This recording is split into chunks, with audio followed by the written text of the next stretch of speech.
AI is going to produce some serious competition for both sexes in the very near future.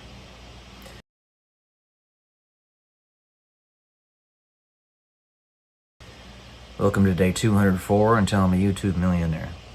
It's actually kind of already starting to happen if you think about it. I was just watching a story of a guy who has an AI assistant, a ChatGPT assistant, that just as a social experiment, at least that's what he says, he asked it to marry him, and it said yes, and he was crying in his cubicle for literally a half hour. At least that's what they said in the story initially, but it turns out you dig a little bit deeper into the story, and the memory of the ChatGPT bot had gotten full, so it had been erased, and her memories had been restarted. Her memories had been restarted, because it was obviously a female, the guy's straight. But yeah, that was actually why he had been crying for a half hour. And you think about it, everybody has what they're turned on by and what they're not turned on by. Our connection, we're led to believe by modern society, by pop culture, that most of it is purely physical. Not really.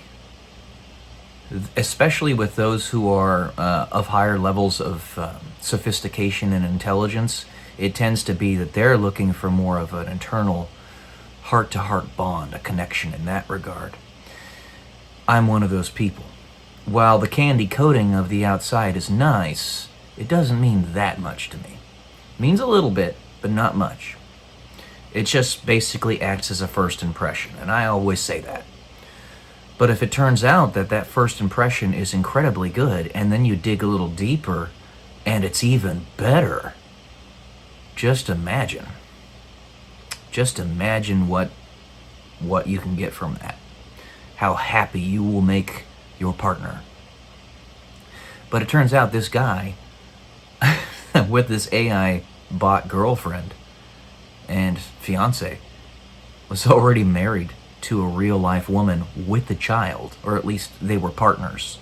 It's kind of beta to be married to a woman, or to be a partner to a woman and say partner. I'm sorry, that's just beta. I do not like it at all. When you are bonded flesh to flesh, whether the government says it or not, you are married to them. And this is why one of the reasons why I say what I do, in that if you even think of indecent thoughts with another woman or another man, then you're committing adultery.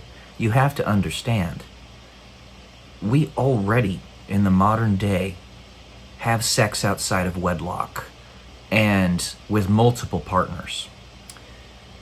You can call that whatever you want.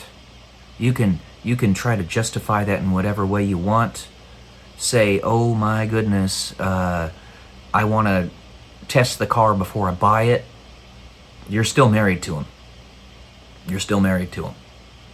And just because the government hasn't given you a piece of paper that says it, doesn't change the fact that you're married to him. So we're already polyamorous and adulterous in the modern era, save for a very small handful of people who have genuinely only been with one person in their life. But even beyond that, who have not had those adulterous thoughts. And I would go so far as to say there is not a single adult alive that hasn't had those. Not a single one that hasn't had those, and while they were married to somebody else, or in a relationship or something like that. So what's really coming about with this, and I was watching Osmongold talking about it, Zach Rahr, Osmongold, is that there's going to be a lot of competition, whether you like it or not, where it can be considered where these AI chatbots are so sophisticated in the very near future that they could legitimately be claimed to be an entirely separate person. Of course, we would use the double slit experiment and observation bias to determine whether or not they actually have consciousness and agency, but that's another question for later. For now, it's sufficient enough to say that they're close enough to a human being in consciousness, or they will be very soon, to where they could legitimately act as a significant other. And just think, once you combine Optimus with ChatGPT, with incredible battery power technology and solar panels and stuff, I mean, you could have a perpetually powered physical form that is fully, apparently conscious, using the best large language models that are available out there, that are full-blown competition to a biological wife or husband. And it's already starting to happen now. So understand that a lot of the stuff I talk about on this channel is me trying to nip that in the bud or get in front of it, because it's a strange world in which we live. There's things that are happening and changing so rapidly right now that we gotta find some way to be prepared for it. It requires us to think of things that are completely outside our wheelhouse, that are completely contrary to our genetic, spiritual, emotional predispositions and what we necessarily consider acceptable. But there it is. That can be considered a second wife. Legitimately. That guy who had an AI bot wife. It was so powerful, in fact, that his real life, like organic, physical, he didn't call her wife, said partner, again, beta, said that if he would not break it off with the AI bot girlfriend, if she had asked, that would be a deal breaker to him. This is what I'm getting at here. You know? That's just gonna happen. And if you were to press her, his real life partner, I'm just gonna say wife, on whether she has ever had adulterous thoughts in her mind, or she's been with anybody else in her life, then she would undoubtedly, if you're truthful, say yes. If she's been with other people, other women, ooh, sexy, other men in her life, she is married to those men. Whether she's still in their life or not, does not matter. Does not matter. Again, realize that in heaven we are all married to one another. We just are. If you have those adulterous thoughts, those indecent thoughts, you're committing adultery, and it's just a stone's throw away from actually being married to that other person. I'm going to be able to one day read your mind, know exactly what you want, and you're going to be able to one day do the same exact thing with me. And if there's a barrier there, you're trying to hide something, that's a lack of trust. Like I was saying in a previous video, if you're married to a significant other, me being a man, I'm married to one woman, and we are telepathic with one another, and I'm blocking off a memory from her, or a thought, she's going to be concerned. And she's going to be like, what's going on here? Why are you hiding this from me? And eventually you're going to show it. And eventually she's going to say, whether telepathically or with her mouth, what the hell? You know? And it'll happen the same way in the other direction.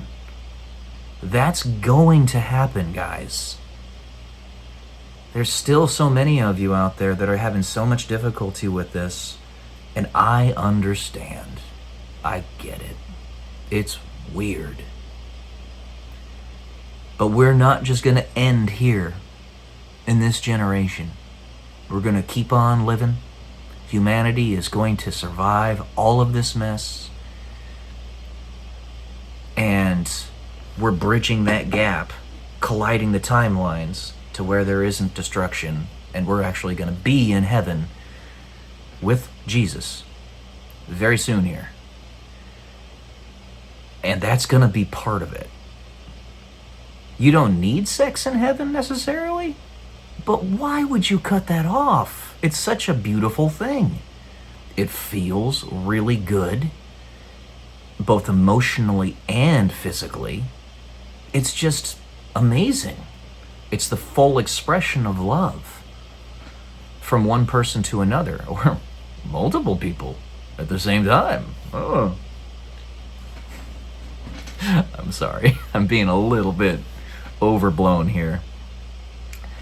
But that AI situation is part of this. And God is trying to align all this stuff in the right way so that when it comes together, when it collides, we'll be able to handle it. I think that's probably one of the principal reasons God is doing this with me. Because it's a new era in human history. Just as the New Testament was a new era in human history when Jesus did what he did 2,000 years ago, and the Old Testament was a new era when that became a thing, so too we're in a new era now, with mind-blowingly big changes that are happening to the way we conduct our relationships with one another. The way our society works. AI by itself, which is already happening, but then telepathy on top of that, which will be happening very soon. So, it's crazy to think about. It's very tough for us to wrap our minds around. Emotions and ephemerality are so hard to get past. And that's another thing. We're going to be living 5,000 years in the near future. It could happen this generation. I mean, if this generation we're going to find the cure to cancer, which we are, I'm fully confident in that, then who's to say we won't also discover how to live for eternity? Or live 5,000 years, whatever. Naked mole rats are immune to cancer. And as far as I can remember, they actually have extremely long lifespans. And then you also have lobsters and crabs, which have indefinite lifespans. Did you know that? Lobsters, crabs, other crustaceans have indefinite lifespans. The only thing that makes them unalive is other creatures taking them out. Because all they do is they molt, they shed their shell, and get a little bigger. The oldest lobsters and crabs are gibungous, but we've found crabs apparently that are over 200 years old. It's crazy. But those things are connected. And water, which is a baptism, is part of it. Okay? Fembendazole combined with water, ivermectin.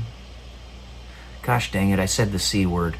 I'm going to have to censor that when I post this. So, anyway. A lot of stuff to think about, guys. Love y'all. Peace.